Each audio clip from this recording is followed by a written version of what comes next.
ഇമാം ഷാഫി നമ്മൾ നേരത്തെ പറഞ്ഞതുപോലെ ഹദീസുകൾ പഠിച്ചു, അറബി ഭാഷ പഠിച്ചു. അറബി ഭാഷയിൽ അദ്ദേഹത്തിന് നൈപുണ്യം ഉണ്ടായിരുന്നതുകൊണ്ട് തന്നെ സംവാദങ്ങളിൽ അദ്ദേഹത്തിന് മേൽക്കൈ ഉണ്ടായിരുന്നു കാണാൻ കഴിയും. ഒരു കാര്യം പറഞ്ഞ് അദ്ദേഹം തോൽപ്പിക്കാനൊന്നും പെട്ടെന്ന് കഴിയില്ല. ഒരു ദിവസം അദ്ദേഹത്തോടൊരു വിഷയത്തിൽ ചർച്ച നടത്തിയ, സംവാദം നടത്തിയൊരു പണ്ഡിതൻ, അദ്ദേഹം അത് കഴിഞ്ഞിട്ട് ഇമാം ഷാഫിയെക്കുറിച്ച് പറയുകയാണ്, മാർ ഐ തു അക്കലമിന് ഷാഫി, ഷാഫിയേക്കാൾ ബുദ്ധിയുള്ളൊരു മനുഷ്യനെ ഞാൻ എൻ്റെ ജീവിതത്തിൽ കണ്ടിട്ടില്ല. നാദർത്തുഹു യൗമൻ ഫി മസ്അല, ഒരു ദിവസം ഒരു മസ്അലയുടെ വിഷയത്തിൽ ഞാനും അദ്ദേഹം തമ്മിൽ സംവാദമുണ്ടായി. സംവാദവും തർക്കമൊക്കെ കഴിഞ്ഞ് നമ്മൾ പിരിഞ്ഞുപോയി. പിന്നെ കുറച്ച് കഴിഞ്ഞ ശേഷം ഷാഫി അദ്ദേഹത്തെ കണ്ടു. ഉടനെ എൻ്റെ കൈ വന്ന് പിടിച്ചു അദ്ദേഹം. എന്നിട്ട് പറഞ്ഞു, യാ അബാ മൂസ, അബു മൂസ എന്നാണ് അദ്ദേഹത്തിൻ്റെ പേര്, അബു മൂസ, അലാ യസ്തഖീമു അൻ നകൂന ഇഖ്വാനൻ വഇല്ലം നത്തഫിഖ് ഫി മസ്അല. സംഭവം നമ്മൾ തമ്മിൽ ഒരു മസ്അലയുടെ വിഷയത്തിൽ അഭിപ്രായ വ്യത്യാസമൊക്കെ ഉണ്ടാവും, പക്ഷേ നമ്മൾ സഹോദരങ്ങളല്ലേ. നമ്മൾ സഹോദരന്മാരായിരിക്കുന്നതിൽ നിന്ന് ഒരു മസ്അലയിൽ അഭിപ്രായ വ്യത്യാസം ഉണ്ടായി എന്നത് നമ്മളെ തടയുന്നില്ലല്ലോ. നമുക്ക് വ്യക്തിബന്ധങ്ങൾ കാത്തു സൂക്ഷിക്കുക.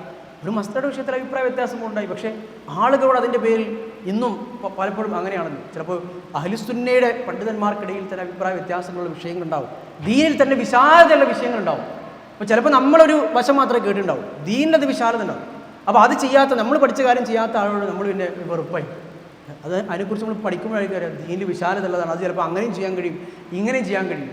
അല്ലെങ്കിൽ ചിലപ്പോൾ അയാൾ മനസ്സിലാക്കിയത് അയാളുടെ പഠനത്തിൻ്റെ അടിസ്ഥാനത്തിൽ അങ്ങനെയായിരിക്കും, നമ്മുടെ പഠനത്തിൻ്റെ അടിസ്ഥാനത്തിൽ ഇങ്ങനെയായിരിക്കും മനസ്സിലാക്കിയിട്ടുണ്ടാവും. പക്ഷേ അതിൻ്റെ പേരിൽ ആളുകൾക്കിടയിൽ വെറുപ്പും കക്ഷിത്വവും ഭിന്നതയും ഉണ്ടാക്കുന്നത് അതൊരിക്കലും ഇമാം ഷാഫിയെ പോലുള്ള അഹ്ലുസുന്നയുടെ പണ്ഡിതന്മാരുടെ നിലപാടായിരുന്നില്ല എന്നാണ് ഇതിൽ നിന്ന് മനസ്സിലാക്കാൻ കഴിയും. ഇമാം അഹ്മദ് റഹ്മത്തുള്ളാഹി അലൈഹി തൻ്റെ ഉസ്താദിനെ കുറിച്ച് പറയാറുണ്ടായിരുന്നു, ഈ ഭൂമി ലോകത്ത് ഏതൊരു മനുഷ്യൻ ഇസ്ലാമിക വിജ്ഞാനങ്ങളിൽ ഏത് ഗ്രന്ഥം എഴുതി കഴിഞ്ഞാലും അതിൻ്റെ ഒരു അംശം ഇമാം ഷാഫിക്ക് എത്തിച്ചേരാതിരിക്കുകയില്ല.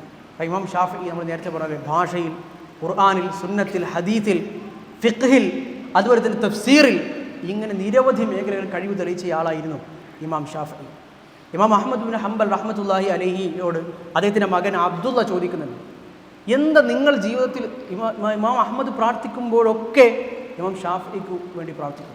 അപ്പോൾ മോൻ ചോദിച്ചു, അബ്ദുള്ള ചോദിച്ചു, അയ്യോ റജുലിൻ കാന ഷാഫി, ആരായി ഷാഫി, സമിഅതുക തുക്സിറു മിന ദുആഇല, ഈ ഷാഫിക്ക് വേണ്ടി നിങ്ങളിങ്ങനെ പ്രാർത്ഥിക്കുന്നു. ഇമാം അഹ്മദിൻ്റെ ഉസ്താദാണല്ലോ, ഇമാം ഷാഫിക്ക് വേണ്ടി പ്രാർത്ഥിക്കാൻ ഇമാം ഷാഫി ആരാ? അപ്പോൾ ഇമാം അഹ്മദ് പറഞ്ഞു, കാന ഷാഫിഉ കശംസി ലിദ്ദുനിയ, ഈ ദുനിയാവിലെ ആളുകൾക്ക്, ദുനിയാവിൽ സൂര്യൻ എങ്ങനെയാണോ അതുപോലെയാണ് ഇമാം ഷാഫി. വകലാഫിയത്തി ലിന്നാസ്, ഒരു മനുഷ്യന് ആരോഗ്യം എത്രത്തോളം പ്രധാനമാണോ അതുപോലെയാണ് എനിക്ക് ഇമാം ഷാഫി, ആളുകൾക്ക് ഇമാം ഷാഫി. അതിന് ഒരു മനുഷ്യന് ആരോഗ്യം നഷ്ടപ്പെട്ടാൽ പിന്നെ വേറൊന്നും കിട്ടിയിട്ടും കാര്യമില്ലല്ലോ. ഈ ദുനിയാവിൽ സൂര്യൻ നഷ്ടപ്പെട്ടാൽ പിന്നെ വെളിച്ചത്തിന് എത്ര ലൈറ്റ് വെച്ചിട്ടും കാര്യമില്ലല്ലോ.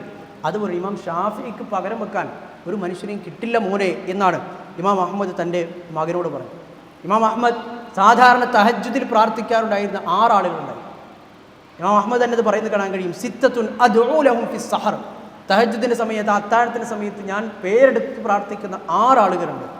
അഹദുഹും അഷ്ഷാഫി, അതിലൊരാളാണ് എൻ്റെ ഉസ്താദായിരുന്ന ഇമാം ഷാഫി എന്ന് അദ്ദേഹം തന്നെ പറയുന്നത് കാണാൻ കഴിയും. ഇമാം ഷാഫിയുടെ മഹത്വം, അതായത് 4 മദ്ഹബുകളിലെ പണ്ഡിതന്മാരെടുക്കുമ്പോഴും ഈ 4 മദ്ഹബുകളുടെ പണ്ഡിതന്മാർ അദ്ദേഹത്തിൻ്റെ ബന്ധം എങ്ങനെ നമ്മൾ ആലോചിക്കും. ഇമാം അബൂ ഹനീഫയുടെ മദ്ഹബ്, ഇമാം മാലിക്കിൻ്റെ മദ്ഹബ്, അതുപോലെ തന്നെ പിന്നെ അദ്ദേഹത്തിൻ്റെ ശിഷ്യനായ ഇമാം അഹ്മദിൻ്റെ മദ്ഹബ്, ഇവരുമായൊക്കെ ഇമാം ഷാഫിയുടെ ബന്ധം എന്തായിരുന്നു? ഇവരുമായി ഈ നേരത്തെ അദ്ദേഹത്തിന് മുമ്പ് കഴിഞ്ഞു പോയ 2 മദ്ഹബുകളെയും അവയുടെ ഏറ്റവും പ്രധാനപ്പെട്ട ആളുകളിൽ നിന്നും, ഇമാം മാലിക്കിൽ നിന്നും ഇമാം അബൂ ഹനീഫയുടെ 1ാമത്തെ ശിഷ്യനായ ഇമാം മുഹമ്മദിൽ നിന്നും പഠിക്കുകയും അതുപോലെ തന്നെ അടുത്ത ഹംബലി മദ്ഹബിൻ്റെ സ്ഥാപകൻ എന്നറിയപ്പെടുന്ന ഇമാം അഹ്മദിനെ പഠിപ്പിക്കുകയും ചെയ്ത മനുഷ്യനാണ് ഇമാം ഷാഫിഈ റഹ്മത്തുള്ളാഹി അലൈഹി. അദ്ദേഹത്തോട് സംവാദം നടത്താൻ ആളുകൾ ആരെങ്കിലും വരികയാണെങ്കിൽ അദ്ദേഹത്തിൻ്റെ ശിഷ്യന്മാർ പറയാറുണ്ടായിരുന്നു, പെട്ടു എന്ന് പറയാറുണ്ടായിരുന്നു. അത് ഇമാം ഷാഫിയോട് ആരെങ്കിലും ഏകദേശം തർക്കിക്കാൻ വരികയാണെങ്കിൽ അദ്ദേഹത്തിൻ്റെ ശിഷ്യന്മാരായ ഇബ്നു അബ്ദുൽ ഹക്കം പറയുന്നത് കാണാൻ കഴിയും, ആരെങ്കിലും ഇമാം ഷാഫിയോട് ഏതെങ്കിലും മസ്അലയിൽ തർക്കിക്കാൻ വന്നാൽ നമുക്ക് അദ്ദേഹത്തോട് സഹതാപമായിരുന്നു തോന്നിയിരുന്നു. കാരണം കഴിയൂല, ഇമാം ഷാഫിയോട് ആ വിഷയത്തിൽ പ്രമാണങ്ങൾ ഉദ്ധരിച്ച് തർക്കിച്ച് പിടിച്ചു നിൽക്കാൻ കഴിയില്ല. ഇല്ല റഹിംതു, നമുക്ക് അദ്ദേഹത്തോട് റഹ്മത്ത് തോന്നുമായിരുന്നു. ഇമാം ഷാഫിയുടെ മുമ്പിൽ ഇരിക്കുന്ന ആളുകളോട് ലദനൻതു അന്നഹു സബ്ഉൻ യഅകുലു, ഇപ്പം ഇമാം ഷാഫി അദ്ദേഹത്തെ പിടിച്ചു തിന്നുന്ന ഒരു വന്യജീവിയാണ്, അദ്ദേഹത്തിൻ്റെ കഥ കഴിഞ്ഞത് തന്നെ എന്നായിരുന്നു അദ്ദേഹവുമായുള്ള സംവാദത്തിൽ തെളിവുകൾ ഉദ്ധരിക്കുന്നതിൽ, ആളുകളെ തെളിവുകൾ കൊണ്ട് പരാജയപ്പെടുത്തുന്നതിൽ ഇമാം ഷാഫിക്ക് അത്രത്തോളം വലിയ കഴിവുണ്ടായി എന്ന് കാണാൻ കഴിയും. ഇമാം അഹ്മദ് ബിൻ മസ്ലമ അൻ-നൈസാബൂരി റഹ്മത്തുള്ളാഹി അലൈഹി പറയുന്നത് കാണാൻ കഴിയും. ഇമാം ബുഖാരിയുടെ ഉസ്താദായിരുന്ന ഇസ്ഹാഖ് ബിൻ റാഹവൈഹി, അദ്ദേഹം മർവ് എന്നൊരു പട്ടണം, ഇന്നത്തെ ഇറാനിലുള്ള പട്ടണം, മർവ് എന്നുള്ള പട്ടണത്തിൽ അദ്ദേഹം ഇസ്ഹാഖ് ബിൻ റാഹവി വിവാഹം കഴിച്ചു. ഒരു വിവാഹം കഴിച്ചു, അതിന് വേറെ ഭാര്യയുണ്ട്, പക്ഷേ ഇവിടെ നിന്നൊരു വിവാഹം കഴിച്ചു. വിവാഹം കഴിക്കാൻ ഒറ്റ കാര്യം ഉണ്ടായിരുന്നുണ്ട്. കാരണം ആ സ്ത്രീയുടെ അടുത്ത് ഇമാം ഷാഫിയുടെ കിതാബുകളുടെ ശേഖരം ഉണ്ടായിരുന്നു. അതിനുവേണ്ടിയിട്ട് വിവാഹം കഴിച്ചത്. ഇമാം ഷാഫിയുടെ കിതാബുകൾ മൊത്തം ശേഖരിച്ച, കാരണം അന്നത്തെ കാലത്ത് കയ്യെഴുത്ത് പ്രതികളാണല്ലോ, വളരെ അപൂർവമാണല്ലോ. ഇമാം ഷാഫിയുടെ കിതാബുകളുടെ ശേഖരം കിട്ടാൻ വേണ്ടി മാത്രം ഇമാം ഇസ്ഹാഖ് ബിൻ റാഹവി, ഇമാം ബുഖാരിയുടെ ഉസ്താദായിരുന്നു അദ്ദേഹം, ഒരു പെണ്ണിനെ വിവാഹം കഴിക്കുകയും ആ കിതാബുകൾ അദ്ദേഹം ഉപയോഗപ്പെടുത്തുകയും അദ്ദേഹത്തിൻ്റെ ജാമിഉൽ കബീർ എന്ന് പറയുന്ന അദ്ദേഹത്തിൻ്റെ ഗ്രന്ഥം, അത് ഇമാം ഷാഫിയുടെ ഗ്രന്ഥങ്ങളെയാണ് പൂർണ്ണമായും അവലംബിച്ചുകൊണ്ട് എഴുതിയത് എന്നും ചരിത്രത്തിൽ നമുക്ക് കാണാൻ കഴിയും. മുഅ്തസിലിയുടെ ആശയത്തിൽപ്പെട്ട ഹാറൂൺ റഷീദിൻ്റെ മകനായ മഅ്മൂൻ, ഖലീഫ മഅ്മൂൻ, ഇമാം ഷാഫിയെ പാട്ടിലാക്കാൻ ശ്രമം നടത്തി. ഇമാം ഷാഫിയെ തൻ്റെ പരിധിക്ക് കിട്ടുമോ, മുഅ്തസിലി മുഫ്തി സ്ഥാനമൊക്കെ കൊടുത്താൽ, അപ്പോൾ പക്ഷേ അദ്ദേഹം അത് നിരസിക്കുകയാണ് ചെയ്തത്. അന്ന് ബഗ്ദാദിലെ അന്തരീക്ഷം, പല ആശയങ്ങളും മുഅ്തസിലി ചിന്താഗതികളൊക്കെ ഉള്ള അന്തരീക്ഷം കണ്ടിട്ടാണ് അദ്ദേഹം ബഗ്ദാദിൽ നിന്ന് പിന്നെ അവസാന കാലത്ത് ഈജിപ്തിലേക്ക് യാത്ര പുറപ്പെടുന്നത്. കാരണം ബഗ്ദാദ് എന്ന് പറഞ്ഞാൽ അന്നത്തെ ഏറ്റവും നല്ല പ്രദേശമായ തലസ്ഥാനമായിരുന്നിട്ടും ബഗ്ദാദിൽ അദ്ദേഹം പോരാനുള്ള കാരണം, മാറി താമസിക്കാനുള്ള മിസ്റിലേക്കൊക്കെ പോരാനുള്ള കാരണം ഈ പറഞ്ഞ പല കാരണങ്ങളും ഉണ്ടായി. ഇമാം ഷാഫി നമ്മുടെ ജീവിതത്തിൽ തരുന്ന ഒരുപാട് ഉപദേശങ്ങളിൽ ഒന്ന് രണ്ട് ഉപദേശങ്ങൾ സൂചിപ്പിച്ചുകൊണ്ട് അവസാനിപ്പിക്കാം. ഇമാം ഷാഫിയുടെ ഒരു വാചകമാണ്, ത്വലബുൽ ഇൽമി അഫ്ദലു മിൻ സ്വലാത്തിൻ നാഫില. നമ്മൾ ഒരുപാട് തവണ കേട്ടൊരു സംഖ്യയായി. ഒരു നിസ്കാരം, വെറുതെ നിസ്കരിക്കുന്ന ഒരു സുന്നത്ത് നിസ്കാരം നിസ്കരിക്കുന്നതിനേക്കാൾ അഫ്ദൽ അറിവ് പഠിക്കുന്നതാണ്, ദീന് പഠിക്കുന്നതാണ്. കാരണം അറിവോടുകൂടിയുള്ള ഇബാദത്തിനാണല്ലോ, വെറും ഇബാദത്തിനേക്കാൾ, വെറും ഇബാദത്തുകൾ മാത്രം ചെയ്യുന്ന ഒരാളേക്കാൾ ഒരു ആലിമായ അറിവോടുകൂടി ഇബാദത്ത് ചെയ്യുന്ന ആളിനാണല്ലോ കൂടുതൽ ശ്രേഷ്ഠതയുള്ളത്. റസൂലുള്ളാഹി സ്വല്ലല്ലാഹു അലൈഹി വസല്ലം അത് തന്നെ പറഞ്ഞതിന് അനുസരിച്ച് നക്ഷത്രങ്ങളൊക്കെ ഇങ്ങനെ കാണുമ്പോൾ അതിനുള്ളിൽ നല്ല പൗർണമി ദിവസം ചന്ദ്രൻ എത്രത്തോളം ഹൈലൈറ്റ് ചെയ്യപ്പെട്ട് കാണപ്പെടുമോ അതുപോലെയാണ് സാധാരണ ഒരു ആബിദ്, ഒരുപാട് ഇബാദത്തുകൾ ചെയ്യുന്ന ഒരു ആബിദിനേക്കാൾ ഒരു ആലിമിനുള്ള ശ്രേഷ്ഠത എന്ന് റസൂലുള്ളാഹി സ്വല്ലല്ലാഹു അലൈഹി വസല്ലം തന്നെ പറഞ്ഞിട്ടുണ്ട്.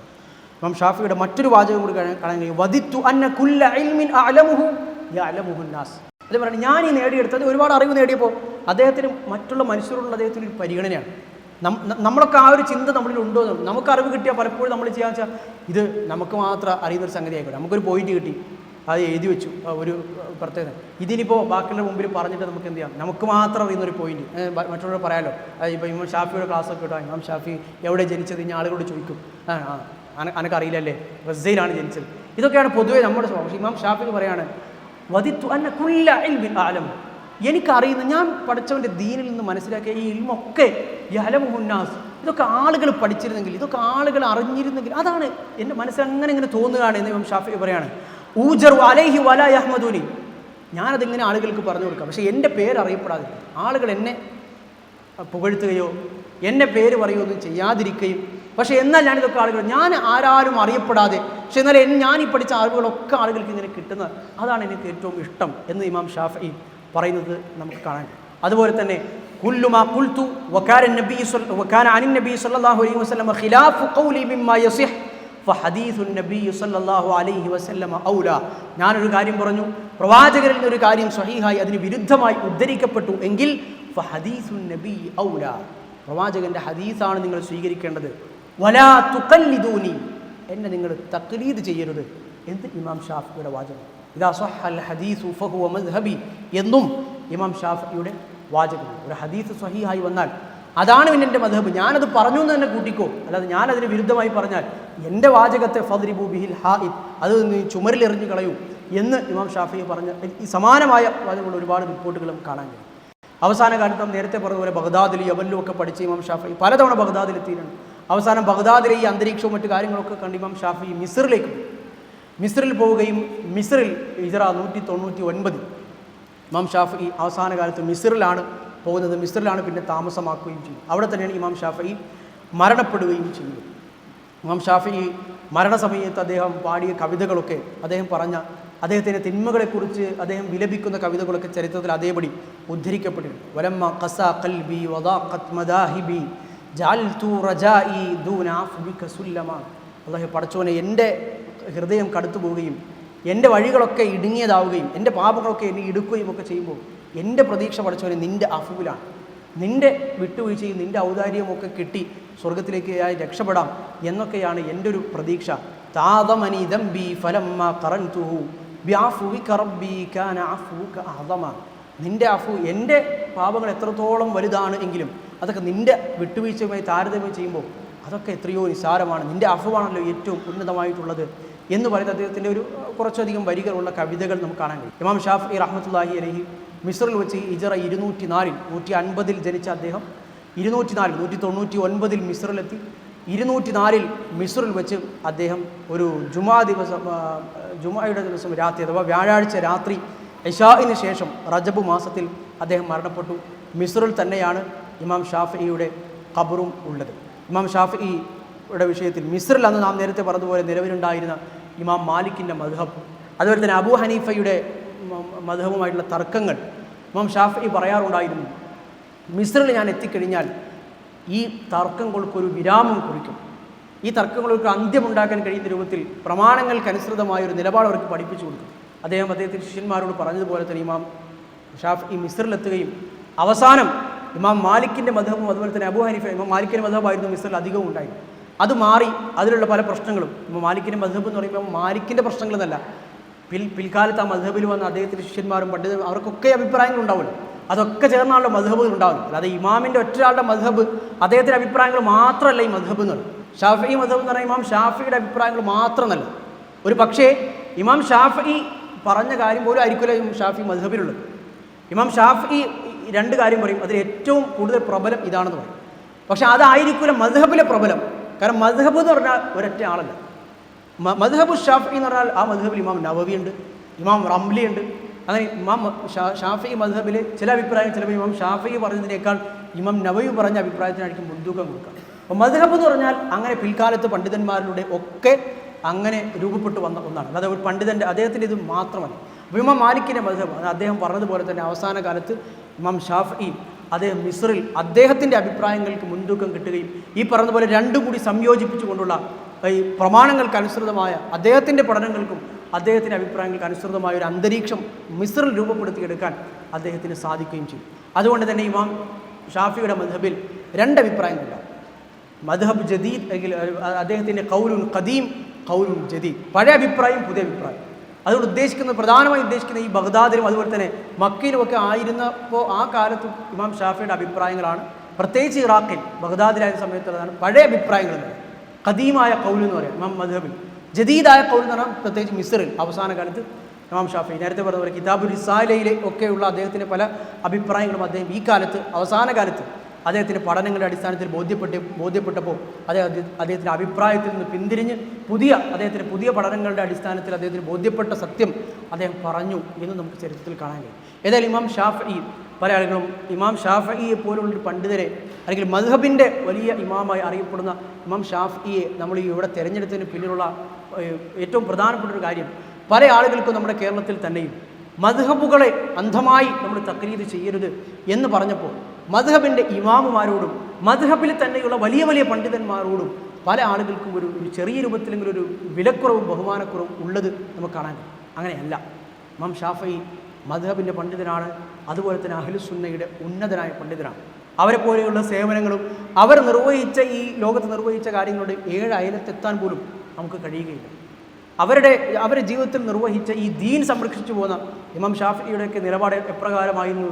ഹദീസുകളോട് സുന്നത്തുകളോട് അള്ളാഹു പറയുന്നതും പ്രവാചകൻ പറയുന്നതും അത് സ്വീകരിക്കുക എന്ന് പറഞ്ഞ് ബഗ്ദാദിലെ പള്ളിയിൽ അദ്ദേഹത്തിൻ്റെ മജ്ലിസും ഒക്കെ നമ്മൾ വിശദീകരിച്ചില്ല, കണ്ടല്ലോ.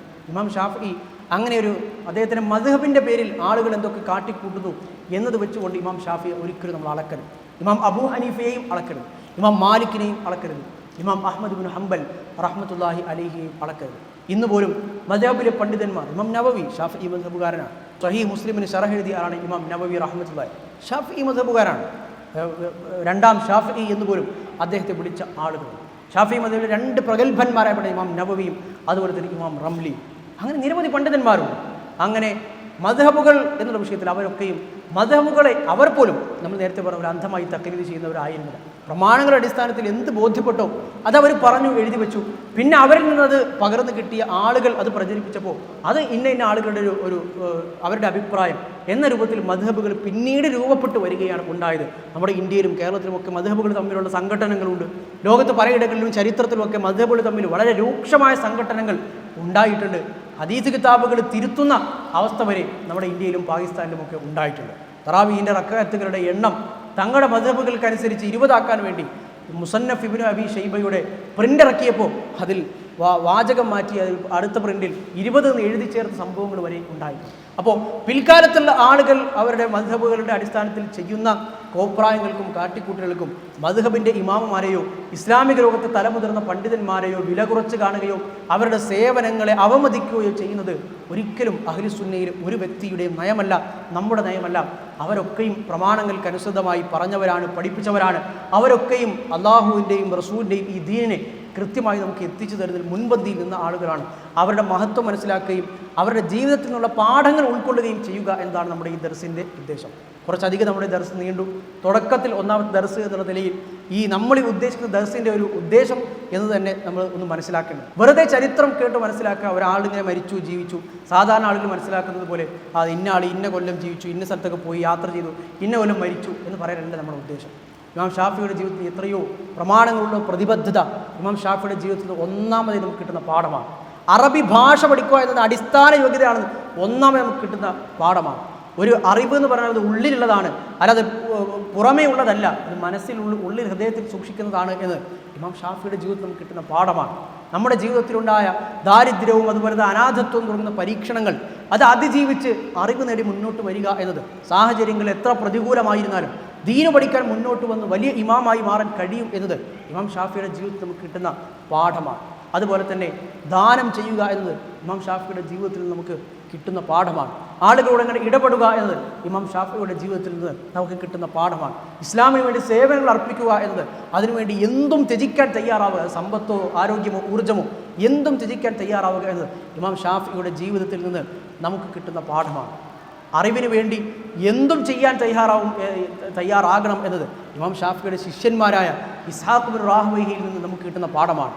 നമ്മുടെ ജീവിതത്തിൽ നമുക്ക് അറിവ് പകർന്നു വന്ന ആളുകൾക്ക് വേണ്ടി, ഈ ദീനിന് സേവനം ചെയ്ത ആളുകൾക്ക് വേണ്ടി പ്രാർത്ഥിക്കാൻ സമയം കണ്ടെത്തുക എന്നത് ഇമാം ഷാഫിയുടെ ശിഷ്യനായ അഹ്മദ് ബിൻ ഹംബലിൽ നിന്ന് നമുക്ക് കിട്ടുന്ന പാഠമാണ്. നമ്മുടെ തഹജ്ജുദിൻ്റെ സമയത്ത്, നമ്മുടെ ഖിയാമുൽ ലൈൽ കഴിയുന്ന സമയത്ത്, ഇസ്തിഗ്ഫാർ വർദ്ധിപ്പിക്കണമെന്ന സമയത്ത് ഒക്കെ നമുക്ക് ആളുകളെക്കുറിച്ച് പേരെടുത്ത് പ്രാർത്ഥിക്കാൻ കഴിയുമല്ലോ. നമുക്കും ഇമാം ഷാഫിക്ക് വേണ്ടി പ്രാർത്ഥിക്കാം. ഇമാം ഷാഫിക്ക് നമുക്ക് പ്രാർത്ഥിക്കാമല്ലോ. ഇമാം ഷാഫിയിലൂടെയല്ലേ നമ്മുടെ ഈ ദീൻ നമുക്ക് എത്തിച്ചേർന്നത്. നമ്മുടെ ഫിഖ് ഇന്ന് ഈ ലോകത്ത് ഇത്ര കൃത്യമായി എത്തിച്ചേർന്ന പിന്നിൽ ഇമാം ഷാഫിയല്ലേ. പണ്ഡിതന്മാരുടെ വില മനസ്സിലാക്കാനും അവരുടെ ജീവിതത്തിൽ പാഠങ്ങൾ ഉൾക്കൊള്ളാനുമാണ് നമ്മൾ ഇത്തരം സദസ്സുകൾ സംഘടിപ്പിക്കുന്നത്. ഇൻഷാ അല്ലാഹ് ഓരോ പണ്ഡിതന്മാരുടെ ചരിത്രം എന്ന നിലയ്ക്ക് കൃത്യമായി പഠിച്ച് മുന്നോട്ട് പോകും. കഴിയുന്ന ആളുകൾ പോയിന്റുകളുണ്ടെങ്കിൽ അവരുടെ ജീവിതത്തിൽ പിന്നീട് ഉപയോഗപ്പെടുന്ന കാര്യങ്ങളുള്ളത് എഴുതി വെക്കുന്നത് നല്ലതാണ്. വെറുതെ വർഷങ്ങളും അതുപോലെ തന്നെ പേരുകളും ഒക്കെ എഴുതി വെക്കുന്ന പ്രശ്നമൊന്നുമില്ല. പക്ഷേ എഴുതി വെക്കേണ്ടത് അതൊന്നുമല്ല. അതൊക്കെ നമുക്ക് പിന്നെയും നമുക്ക് നോക്കിയാലും ചോദിച്ചാലൊക്കെ കിട്ടും. അതൊരു വല്ല ക്വിസ് മത്സരത്തിലൊക്കെ പങ്കെടുക്കാനോ അല്ലെങ്കിൽ വല്ല സമ്മാനമൊക്കെ നേടാനോ ഇമാം ഷാഫി എന്നാൽ ജനിച്ചത് കിട്ടും എന്നല്ലാതെ പ്രധാനപ്പെട്ട കാര്യങ്ങൾ ഇമാം ഷാഫിയുടെ ജീവിതത്തിൽ നമുക്ക് കിട്ടുന്ന പാഠങ്ങളാണ്.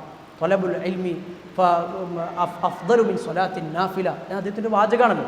സുന്നത്ത് നിസ്കരിക്കുന്നതിനേക്കാൾ ദീന് പഠിക്കുക എന്നൊരു പ്രാധാന്യം. ഈ നിസ്കാരത്തിൻ്റെ സുന്നത്തൊക്കെ ഒഴിവാക്കി ദീന് പഠിക്കുക എന്ന അർത്ഥത്തിലല്ല. നമ്മൾ വെറുതെ ഒരു 2 റക്അത്ത് സുന്നത്ത് നിസ്കരിക്കുക, ഇപ്പുറത്ത് ഒരു ആയത്ത് പഠിക്കാനുള്ള അവസരമുണ്ട്. അപ്പോൾ അതിനേക്കാൾ ഒരു ആയത്ത് പഠിച്ചു കഴിഞ്ഞാൽ ഒരായത്ത് നമ്മൾ കൂടുതൽ അറിവുള്ളയാളായി മാറി. അറിവുള്ളയാൾ പിന്നെ ഈ ഭാഗത്ത് ചെയ്യുമ്പോൾ വീണ്ടും അതിൽ പ്രതിഫലം വർദ്ധിച്ചുകൊണ്ടേയിരിക്കും. ദീനിനെ ശരിയായി മനസ്സിലാക്കാൻ കഴിയും. അപ്പോൾ ഇങ്ങനെയുള്ള പാഠങ്ങൾ ഒക്കെ സ്വാംശീകരിച്ചെടുക്കാൻ ഇത്തരം ക്ലാസ്സുകൾ ഉപയോഗപ്പെടുത്തുക. അല്ലാഹു സുബ്ഹാനഹു വ തആല അതിനുള്ള തൗഫീഖ് നമുക്ക് എല്ലാവർക്കും നൽകി അനുഗ്രഹിക്കുമാറാകട്ടെ.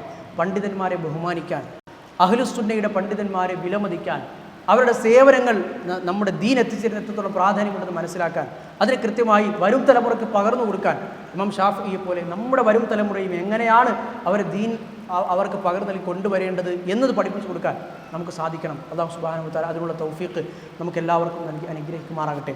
നമ്മൾ ചെയ്യുന്ന സൽക്കർമ്മങ്ങൾ അല്ലാഹു സ്വീകരിക്കുമാറാകട്ടെ. നമ്മുടെ റമദാനിലെ സിയാമും ഖിയാമും തിലാവത്തുൽ ഖുർആനും അല്ലാഹു സ്വീകരിക്കുമാറാകട്ടെ. വഹാദാ വസല്ലല്ലാഹു അലാ നബീന മുഹമ്മദ് വഅലാ ആലിഹി വസഹ്ബിഹി അജ്മഈൻ വൽഹംദുലില്ലാഹി റബ്ബിൽ ആലമീൻ.